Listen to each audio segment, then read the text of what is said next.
Laugarrenez irabazi du San Mateoetako feria Oinaz Bengoetxeak, bigarrenez David Merino gazteak, Errioxarrari eman diote gainera pilotari onenaren saria. Final handia izan da, azkarra, gogorra eta ondo jokatutakoa lehenengo zatian.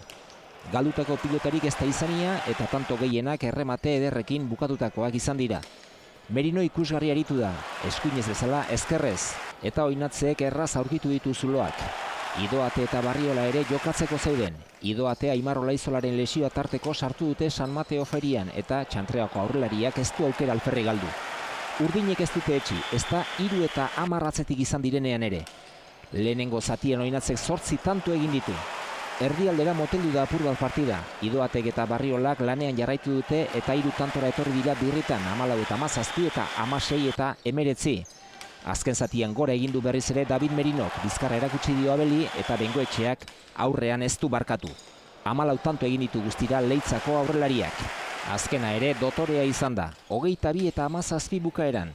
2 torneo irabazita bukatu du Uda Oinaz Bengoetxeak eta San Mateoetan 4 final jokatu ditu eta 4ak irabazi. Esan fronto nagoz gustatzen zait, hemen partidu handi jokatu jot eta recuerdo oso onak jot eta oso pozik aurre irabazi izanagatik. Bukara merezita irabazi dute eta zuk esan duzu bezala, partidu ona izan du da eta beti ez da irabazte eta kirola holaxe da.